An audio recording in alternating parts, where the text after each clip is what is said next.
사랑하고 축복합니다. 오늘은 요한계시록 6장 후반부 마지막 말씀인데요. 이제 여섯 번째 인을 떼는 장면입니다. 이 여섯 번째 인을 떼고 일곱 인이잖아요. 근데 일곱 인을 떼는 모습으로 연결되지 않고 다른 모습이 하나 끼어 들어갑니다. 7장에. 그래서 오늘 여섯 번째 인을 떼는 모습까지 함께 보도록 합니다. 오늘 말씀의 제목은 누가 능히 서리오입니다. 누가 능히 서리오. 지난주 말씀 보면 6장에 이제 어린 양이 등장을 하죠. 누가 이걸 뗄 수 있느냐 했을 때 어린 양이 등장해서 이제 인을 떼기 시작합니다. 그 인을 뗄 때마다 전쟁과 정복의 이미지들로 우리에게 보여주고 있다라 그랬습니다. 그래서 첫 번째 인을 떼니까 흰 말을 탄 자가 등장을 하고 전쟁으로 활을 들고 이기고 하는 그런 장면들을 봅니다. 그리고 두 번째 인을 떼니까 붉은 말을 탄 자가 나오는데 전쟁에서 큰 칼을 사람들에게 주고 자기들끼리 서로 싸우게 평화를 제거해 버립니다. 그리고 검은 말을 탄 자가 세 번째 인을 뗐을 때 등장해서 손에 저울을 들고 있는데 불평등과 경제적인 어떤 어려움들, 환난 당하는 것들, 가난한 사람은 계속 가난해지고 예수 믿는 믿음 때문에 특별히 가난함을 경험하는 그런 성도들의 모습까지도 생각할 수 있다 그랬죠. 그리고 네 번째 인을 떼니까 청황색 말을 탄 자가 나타납니다. 그의 이름은 사망이다. 그래서 검과 흉년과 사망과 땅의 짐승들로부터 그들에게 계속해서 심판들이 가해지는 그런 모습들을 우리에게 보여줍니다. 그리고 다섯째 인을 뗄 때 보니까 결국 하나님께서 심판하는 이 모든 상황들 가운데 지난주에 그런 말씀 드렸죠. 억울하게 분명히 믿음으로 잘 살아가고 있었는데 억울하게 그 심판 가운데 껴서 죽임을 당하는 사람들도 있다 그랬습니다. 그 사람들의 죽음이 헛되냐? 그렇지 않다 그랬죠. 분명히 그들의 죽음은 억울할 수 있으나 하나님께서 반드시 그들을 따로 구별하시고 그들의 신원의 날을 그들에게 허락하신다. 언제까지 우리를 가만두시겠습니까? 라고 그들이 막 하나님 앞에 물어보니까 하나님께서 때가 찰 때까지 기다리라 라고 말씀하잖아요. 그러나 반드시 하나님께서 그들을 따로 구별하신다라고 하는 거. 이제 오늘 여섯째 인입니다. 이 여섯 번째 인은 이제 최종적인 어떤 심판의 모습이에요. 그러니까 이게 신학적으로는 반복 구조라 그래서요. 그러니까 이게 서로 사실은 전혀 다른 재앙이 아니라 하나님의 심판되어지는 모습들을 점층적으로 보여주는 거다. 이제 이렇게 많이 해석을 합니다. 저도 이제 거기에 동의를 하는데요. 그래서 여섯 번째 이 재앙이 결국 최종적으로 나타나는 어떤 가장 클라이막스에 달하는 그런 모습이에요. 하나님의 심판의 가장 클라이막스에 달하는 모습이죠. 12절 한번 보십시오. 6절 여섯 번째 인을 떼실 때에 큰 지진이 납니다. 우리가 마태복음에서나 예수님의 말씀 중에 마지막 때에 일어날 일들이 뭡니까? 라고 할 때 예수님께서 이러한 일이 있을 거다 저러한 일이 있을 거다 그러할 때 마지막 때가 온 걸 너희가 알라 라고 말하잖아요. 그러한 모습들이 막 나타납니다. 여섯째 인을 뗄 때에 큰 지진이 나고 해가 검은 털로 짠 상복같이 검어지고 달은 온통 어떻게 해요? 피같이 되고. 저 어렸을 때도 그런 적이 있었는데요. 초등학교 때 저 고산 초등학교 운동장에서 이제 다 끝나고 아이들하고 운동장에서 축구를 하면서 놀고 있었는데 어느 날 하늘이 벌건 거예요. 네, 정말 너무 빨개가지고 야 이거 세상이 망하는 건가 막 아이들하고 그 시절에도 뭐 그렇게 얘기를 했었거든요. 뭐 성경을 알고 얘기하는 게 아닙니다. 그냥 달은 어떻게 해요? 온통 피같이 되고. 13절 하늘의 별들이 무화과 나무가 대풍에 흔들려 설익은 열매가 떨어지는 것 같이 땅에 마구마구 떨어지더라. 14절 하늘은 두루마리가 말리는 것 같이 어떻게 해요? 떠나가 버리는 거예요. 하늘이 사라져 버리는 거예요. 각 산과 섬이 제자리에서 어떻게 해요? 옮겨지매. 자 일단 여기까지가 하나님의 창조하신 세계, 하나님께서 인간 창조하시기 전까지 하나님이 만들어 놓으신 자연 세계, 그 세계 가운데 일어나는 현상들입니다. 하나님께서 우주 공간을 만드셨죠.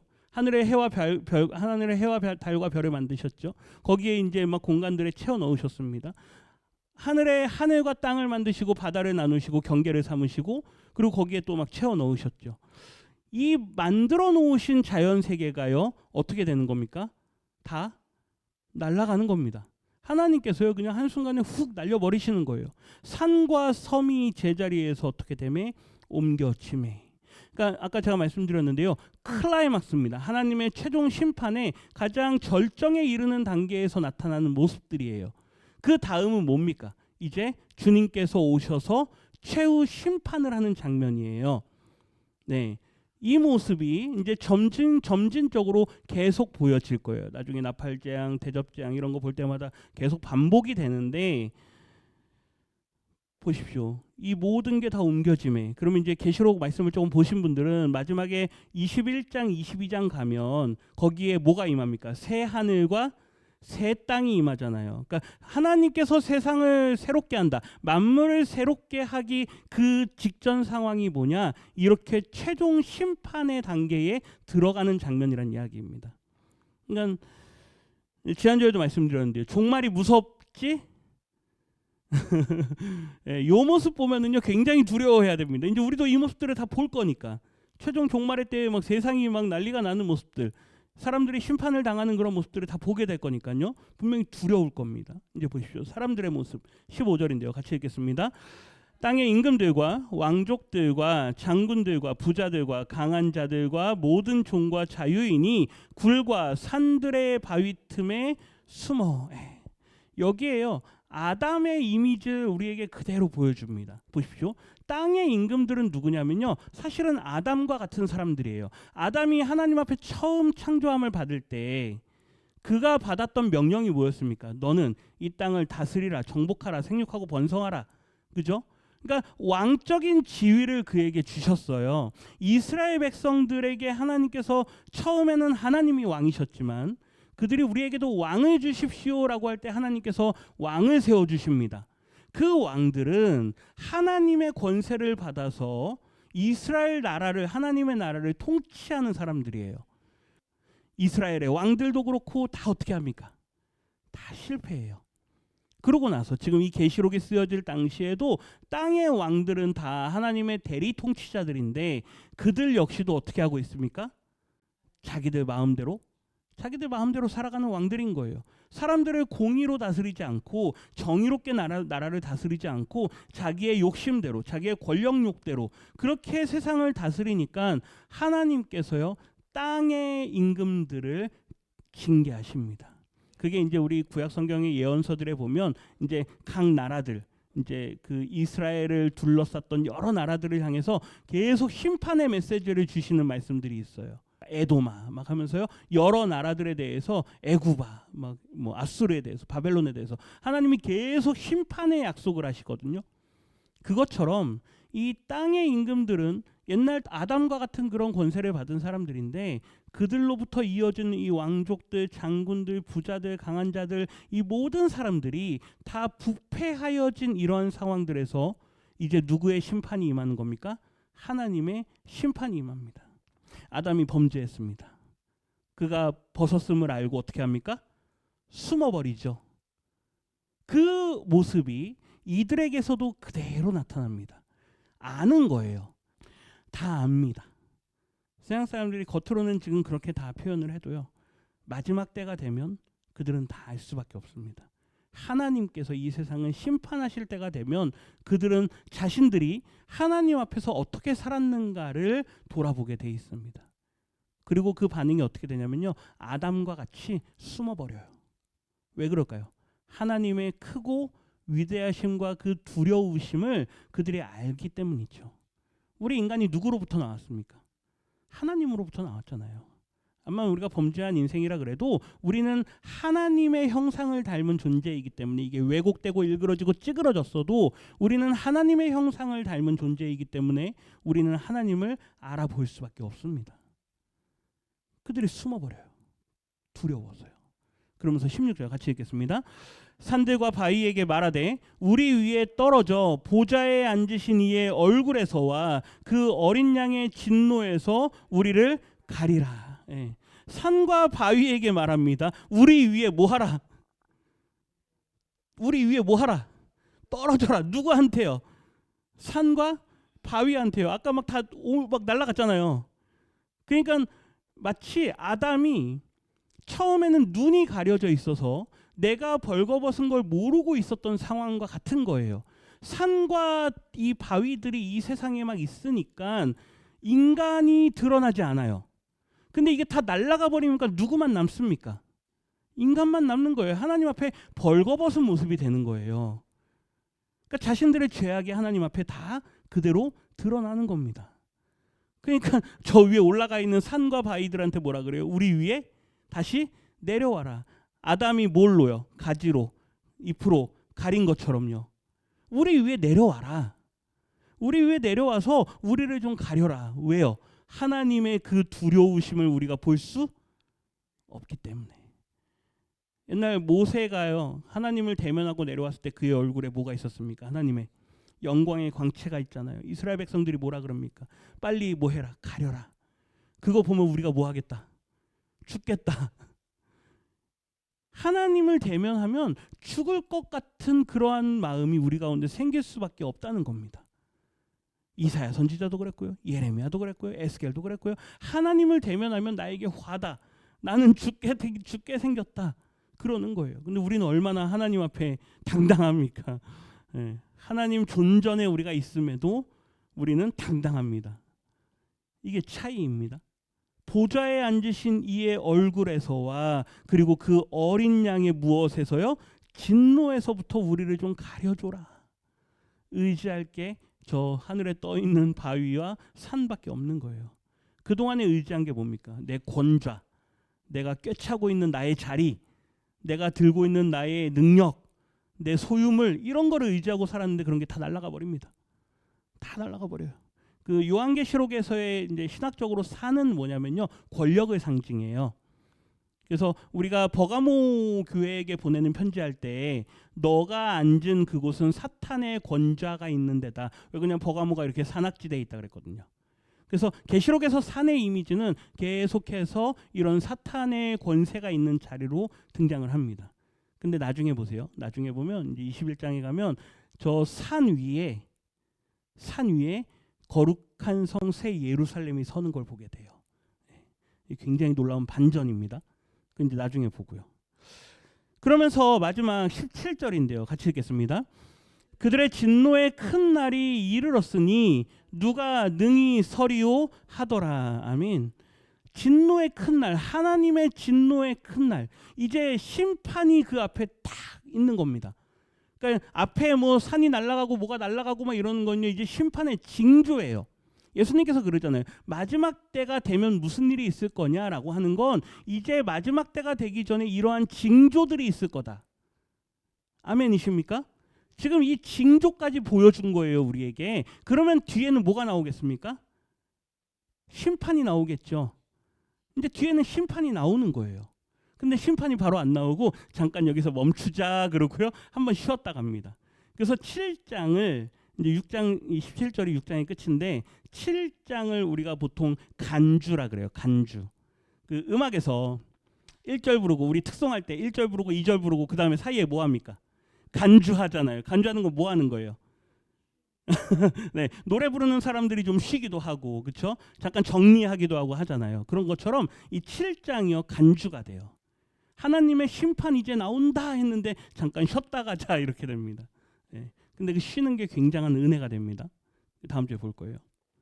진노의 큰 날이 이르렀으니 누가 능히 서리오. 오늘 말씀의 제목이 요 누가 능히 서리오인데요. 이 누가 능히 서리오라고 하는 요 문구가 이게 사도 요한이 스스로 만들어낸 문구가 아니에요.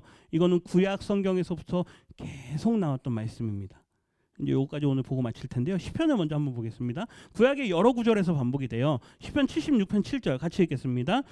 여호와께 주께서는 경외 받을 이시니 주께서 한 번 노하실 때에 누가 주의 목전에 서리이까. 보세요. 일단은 두 가지 개념이 동일합니다. 첫째는 하나님의 뭐가 있습니까? 진노가 있죠. 예. 하나님께서 진노하신다라는 건 하나님의 심판대가 있다는 얘기예요. 그리고 동시에 그 심판대에 누가 그 앞에 설 수 있겠느냐.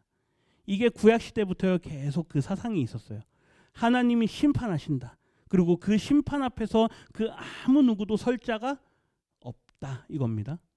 그런데 놀라운 건 뭐냐면요, 그러면 우리 믿는 사람들은 어떻게 하느냐 이거예요. 믿는 사람들은 지난주에 말씀드렸습니다. 심판은 두려운 게 아니라 그랬습니다. 심판은 두려운 게 아닙니다.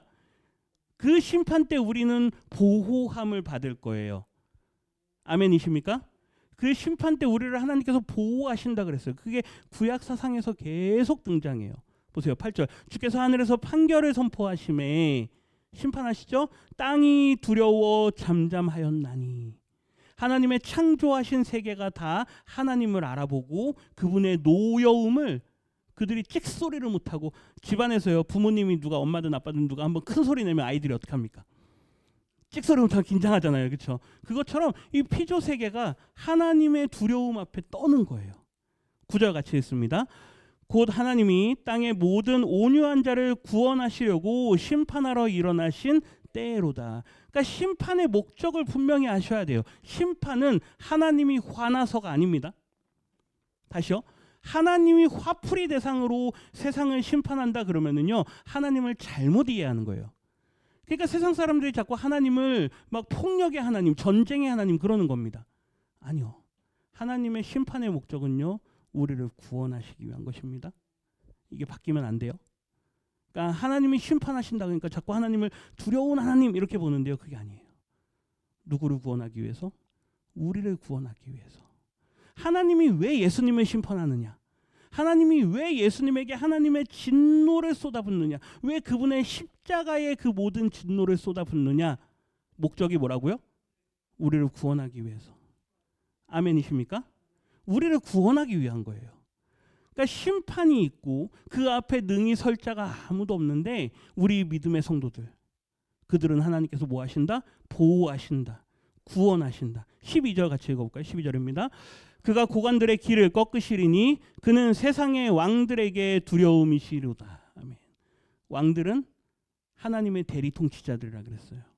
그러니까 하나님처럼 공의롭고 하나님처럼 진리로 하나님처럼 정의롭게 인자하게 세상을 다스려야 되는데 그들이 그러지 않는 거예요. 그러니까 하나님의 그들의 길을 뭐 해버린다? 꺾어버린다. 나훔서 한번 볼까요? 나훔서 1장 5절인데요. 노란색 글씨만 보세요. 앞에 막 산들이 진동하고 우리 봤던 거예요. 그렇죠? 작은 산들이 높고 그 앞에서는 땅, 하나님께서 창조하신 피조 세계, 그 가운데 있는 모든 것들이 다 어떻게 해요? 아까 계시록에 봤잖아요. 다 날아가요. 네. 6절인데요. 누가 능히 그의 진노를 뭐하랴? 감당하랴. 감당할 수 있는 자가 없다. 우리도 감당할 수 없어요. 아무리 믿음의 성도라 그래도 우리도 하나님의 진노를 감당할 수 없습니다. 그런데 놀라운 건 뭐냐면요, 그걸로부터 우리를 뭐 하신다고요? 보호하신다고요. 7절 같이 읽습니다. 여호와는 선하시며 환난 날에 산성이시라. 그는 자기에게 피하는 자들을 아시느니라. 아멘이십니까? 그러니까 그분을 의지하라는 얘기예요. 그분에게 피하면 하나님께서 뭐 하신다? 우리를 보호하신다. 우리는 설 수 없어요. 하나님 앞에 나아가지 않으면 우리는 다 거기서 심판 때 같이 설 거예요. 그런데 하나님 앞에 피하는 자들은 하나님께서 알아보시고 하나님께서 우리의 이름을 아시고 기념책에, 생명책에 기록되어 있는 그 이름들을 아시고 우리를 구별하여서 우리를 보호하신다. 요엘서 한번 볼까요? 요엘서에도 보면 동일한데요. 나팔 불며 나의 거룩한 산에서 경고의 소리를 질러 이 땅 주민들로 다 떨게 할지니 이는 여호와의 보다 날이다. 그렇죠? 여호와의 날은요, 심판의 날이에요. 4절인데요. 그의 모양은 뭐 같고?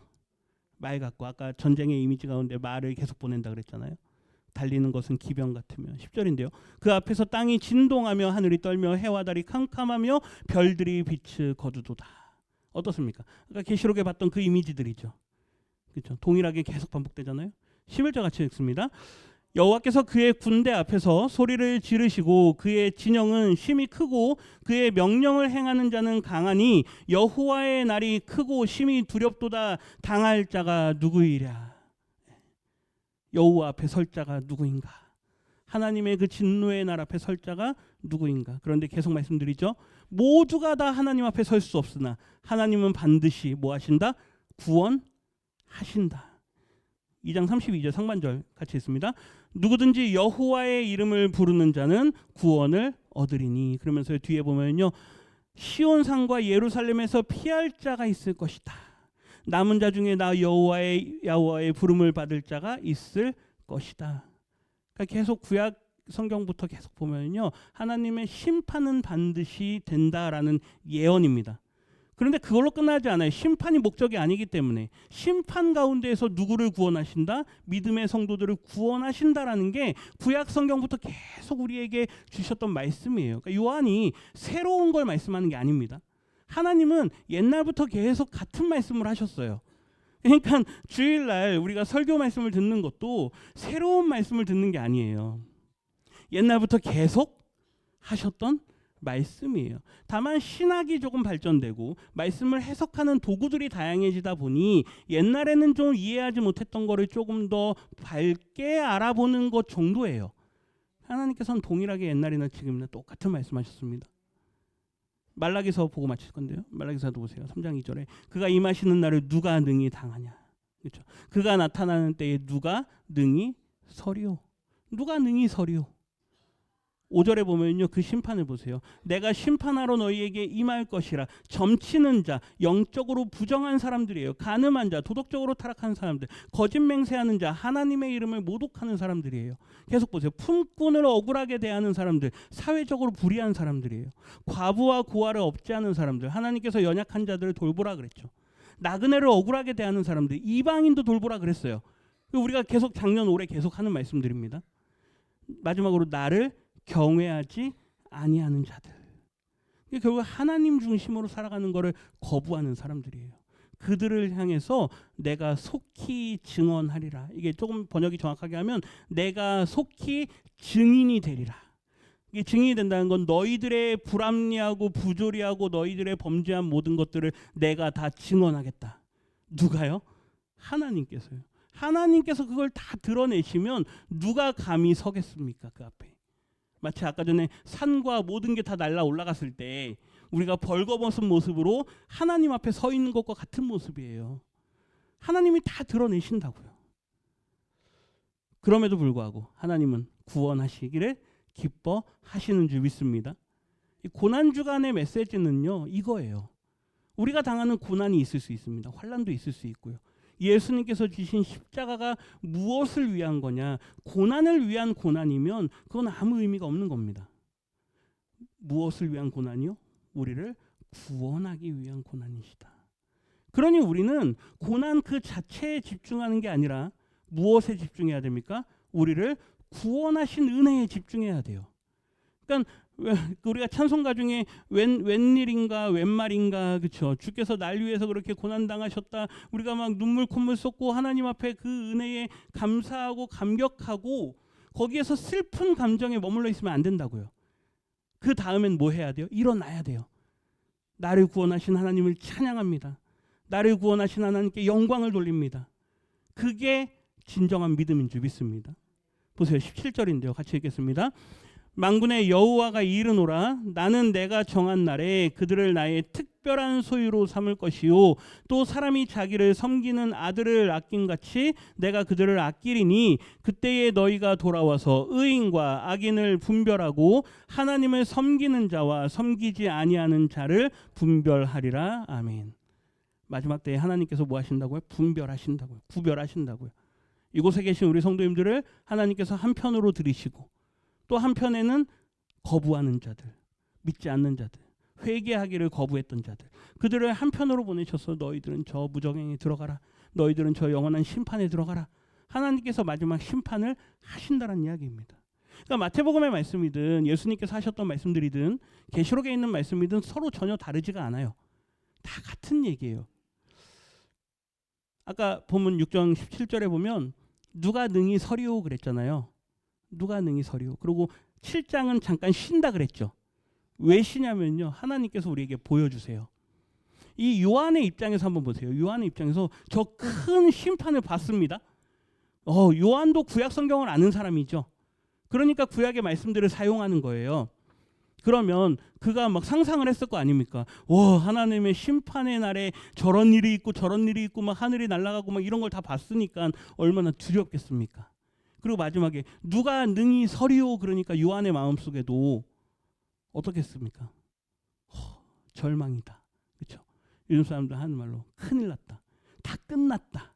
소망이 없다. 얼마나 좌절에 빠지겠습니까? 그러니까 하나님께서요, 잠깐만 있어봐. 그러면서요, 7장에 가면요, 누가 능히 설 수 있는지를 보여주세요. 그러니까 심판을 두려워하지 마라, 요한아. 내가 너에게 심판을 보여주지만 그 자리에 너가 설 곳은 아니다. 너가 설 곳은 따로 있다라고 말씀하는 게 7장이에요. 7장 다음 주에 볼 거니까요. 7장 9절하고 10절만 보세요. 이번 주일날 우리가 종려주일 때 읽었던 말씀 중에 한 구절입니다. 같이 읽겠습니다.